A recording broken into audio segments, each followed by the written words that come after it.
Reka nkwifurize gukomeza kumererwa neza cyane. Uyu munsi tugiye kugaruka ku ngaruka zishobora kuva ku guhagarika gukora imibonano mu gihe waba wari warabigize akamenyero hanyuma ukabihagarika.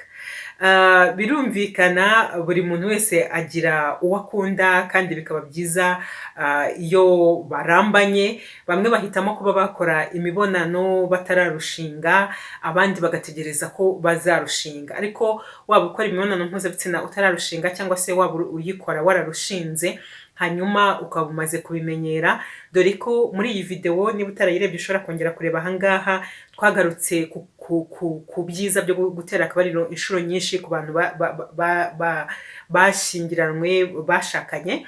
Ntabwo bibuza yuko hari impamvu nyinshi zitandukanye zishobora gutuma uhagarika kuba wakomeza gukora icyo gikorwa.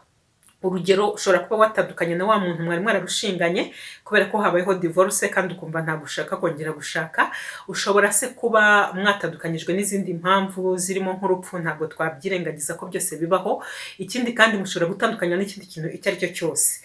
Ariko no kuri babandi batararushinga, hari igihe ukundana n'umuntu mukabigira akamenyero ko gukora imibonano mukamera nk'aho mwashyingiranywe, nyamara bikarangira mutandukanye, bikarangira mushwanye. Mwamara gushwana ugasanga umwe ahisemo kwifata akavuga ati ntabwo nakongera kujya muri ibi bintu, kandi rimwe na rimwe kugira ngo abone uwo bazarushingana noneho bikaba byanatinda. Izo rero ni zimwe mu mpamvu zitandukanye zishobora gutuma umenyera gukora imibonano ariko ukageraho mu gihe runaka ugasa naho ubihagaritse. Hari abantu bamwe rero bishobora kugiraho ingaruka kuba ubihagaritse kandi wari warabigize akamenyero, nubwo bwose ingaruka zitaba kuri bose ariko harimo abo zishobora kubaho. Tugiye rero kugaruka kuri izo ngaruka zishobora kugaruka kuba ku muntu kubera yuko yari yarabigize akamenyero hanyuma yagera aho ngaho akabihagarika. Ingaruka ya mbere ni ukugabanyuka k'ubushake bwo kongera gukora imibonano. Umuntu ashobora guhagarika gukora imibonano ariko akenshi igikurikiraho ni uko hari igihe yumva azinutswe kongera kuyikora. Donc niba uhagaritse gukora imibonano kubera ko cyane cyane umuntu mwakundanaga mwashwanye, cyangwa se wamwambuwe n'urupfu kumwe nabivugaga, cyangwa se n'ikindi kintu kigutandukanya n'umuntu mwayikoranaga utabishaka, cyangwa se bikagutera agahinda gakomeye, hari igihe rero bamwe bibaviramo ingaruka yo kumva ubushake bwo kongera kuyikora bugabanyutse cyangwa se bushize burundu, akumva ntiyakongera kubikora na rimwe. Ndetse yaza akundana n'undi muntu yajya amukoraho ukumva ni igiti, ukumva ntuzi ibyo ari byo, ukumva bwa bushake bwajyaga buza ntabwo bukiza. Iyo rero ni ingaruka ya mbere.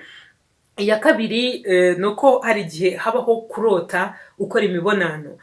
Ubundi kurota cyangwa se reka tuvuge ngo kwiroteraho ubundi ibyo ni ibintu bisanzwe bivugwa ku bagabo, bivugwa ku basore, ariko cyane cyane ku basore babandi bari mu bugimbi, ku buryo rimwe na rimwe n'abantu bibaza batese umugabo yakwiroteraho. No kwiroteraho ku mugabo birashoboka, ariko iyo ubugimbi bugenda bushira kwiroteraho bigenda bigabanyuka.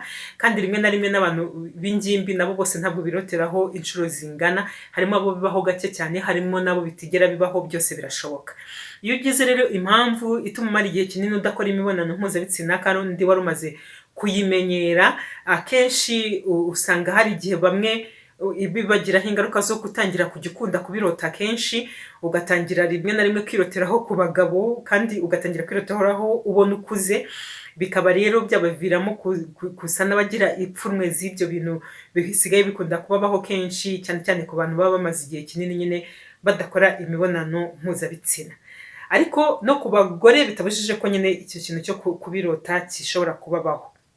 Hanyuma ingaruka ya gatatu ni kutihangana no kwifata iyo ushatse kwihagarika. Iyi ngiyi akaba ari ingaruka ikunda kuba ku bagore.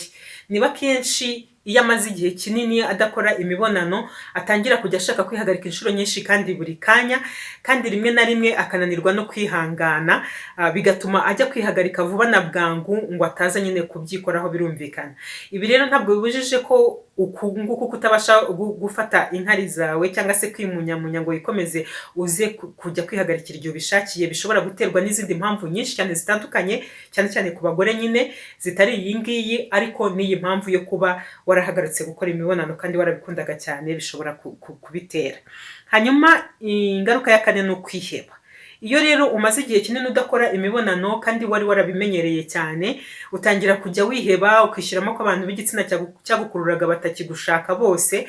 Niba uri umugabo ukavuga uti abagore ntabwo bakinkeneye, niba uri umugore ukavuga uti abagabo ntibakinkeneye, cyangwa ukumva wowe ntabwo kibashaka. Ibi rero bikaba ari ibintu bikunze kuba ku bantu benshi batandukanye bakundanaga, donc mugatandukana wakundanaga n'umukunzi wawe, bigatuma wumva abantu b'igitsina cye urabazinutswe, cyangwa se ugatangira gutekereza ngo ntabwo bakiguteyeho, ntibakigukunda. Kwegerana rero no gukoranaho bituma umuntu yiyumvamo mugenzi we, yaba ari umukunzi wawe bikaba akarusho kurushaho, kuko bituma urukundo rwiyongera nk'uko twabigarutseho kenshi. Ariko iyo bihagaze, umubano wawe n'abandi bantu, cyane cyane ab'igitsina cy'uwo muntu wundi mwakundanaga, akenshi nawe urahangirikira. Ingaruka ya gatanu yo kurekera gukora imibonano wari umaze kubimenyera, ku bagore nuko hashobora kuza ikibazo cyitwa atrophic vaginitis. Iyo umugore rero amaze igihe kinini adakora imibonano mpuzabitsina, umubiri we hari igihe ugabanya cyane ikigero cy'umusemburo wa estrogene wavuburaga, kubera ko muri cya gihe nyine uba uri active ukora imibonano, uyu musemburo wa estrogene urakomeza ukavuburwa neza cyane mu mubiri. Mu gihe rero uyihagaritse burundu, hari igihe umubiri wawe ushobora gutekereza, ubwonko bugatangira kugutekereza nk'umuntu uri muri menopause, noneho wa musemburo wa estrogene ukaba watangira kuvuburwa ari mukeya mu mubiri, ikigero cyawo kigatangira kugenda kigabanyuka cyane.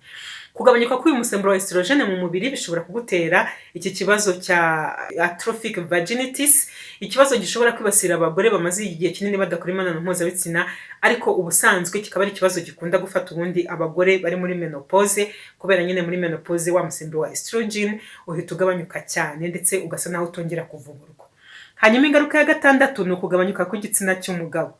Ibi ngibi nyine birumvikana ni ku bagabo. Umugabo iyo amaze kumenyera gukora imibonano, igitsina cye gisa n'ikigenda cyiyongera gake, ariko ugasanga si ukwiyongera ko gukura, ahubwo ni ukwiyongera kuko cyamenyereye gufata umurego wa wundi ukakaye, umurego nyamurego.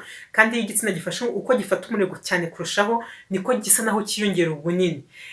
Wa murego rero wa nyawe kirageraho kikawumenyera, kikamenya kuwufata, bityo ukabona gisa naho ari kinini kuntu.